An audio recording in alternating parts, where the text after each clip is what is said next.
प्यारे सजनों, धन धन सतगुरु तेरा ही आसरा। आज हम पूर्ण ताकत तो जहान के मालिक शाह मस्ताना जी की एक साखी आपको सुनाते हैं। साखी को ध्यानपूर्वक सुने और ऐसी मौज के निराले खेल को समझें। एक बार की बात है कि श्री राम शरण खजांची को हैजा हो गया। उल्टियों व टट्टियों से, दस्त से शरीर में कमजोरी आ गई।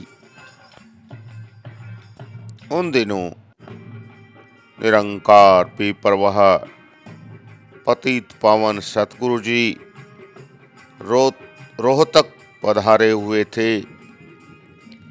नूरी दर्शन प्राप्त करने के लिए वह रोहतक के लिए चल पड़ा। संबंधियों ने बहुत मना किया, क्योंकि उल्टी और दस्त की बीमारी में बाहर जाना उचित नहीं था। लेकिन प्रेमी खजांची राम शरण जी नहीं रुके। जब राम शरण जी रोहतक पहुंचे तो शहंशाही दातार शाह मस्ताना जी श्री देवीलाल जी जज साहब के घर पर विराजमान थे और उस समय खरबूजे काटकर प्रेमियों को खिला रहे थे। सतगुरु मिथिलेश सवणे साईं जी ने श्री राम शरण खजांची जी को भी खरबूजे की फाड़ी दी। राम शरण जी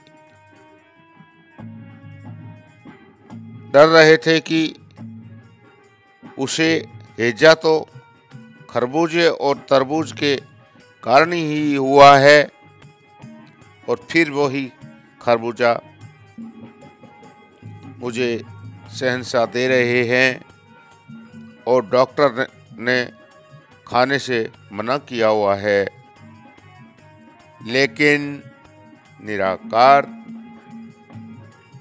निरंकार बेपरवाह सतगुरु दातार जी के पवित्र हाथों से मिला खरबूजा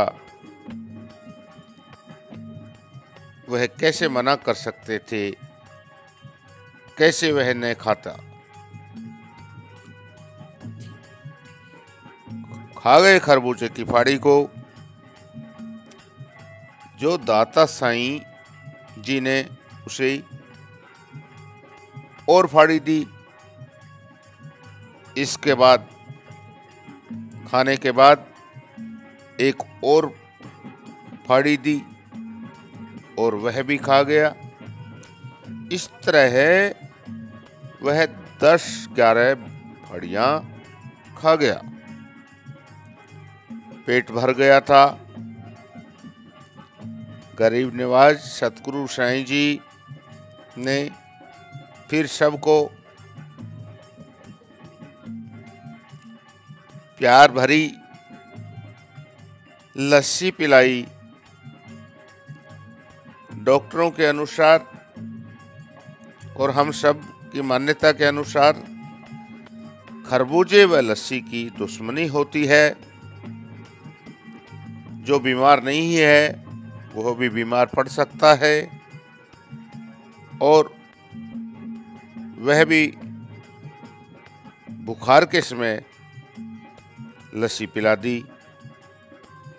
परंतु लस्सी भी पी ली और समझ लिया कि अब तो बीमारी बहुत बढ़ जाएगी, अब तो पक्का बीमार पड़ेंगे और बचना मुश्किल है। परंतु दुख भंजन सच्चे सतगुरु जी के पवित्र हाथों की ऐसी चीजों ने दवा का काम किया, और वह बुखार, वह हैजा और उल्टी दस्त सब कुछ ठीक हो गया। हैजे का नामो निशान नहीं रहा। प्यारे सज्जनों, प्यारे प्रेमियों, देखा उस निराली शान को, उस खुदा के कारनामे को, क्या क्या खेल खिलाए पूरी दुनिया समझ ना सकी, और जिसने समझ लिया उनका तो बेड़ा पार हो गया। धन्य है वो साध संगत जी, वो जज साहब, वो खजानजी राम शरण जी, जिन्होंने ऐसी पूर्ण ताकत की शरण ली और अपना जीवन का उद्धार किया। प्यारे सज्जनों, संत महात्माओं का खेल निराला होता है। उनके अंदर वो करामातें होती हैं जो हमारे जग के विपरीत जाने के बाद में भी वो हमारे लिए वरदान साबित हो जाते हैं। धन धन सतगुरु जी तेरा ही आसरा।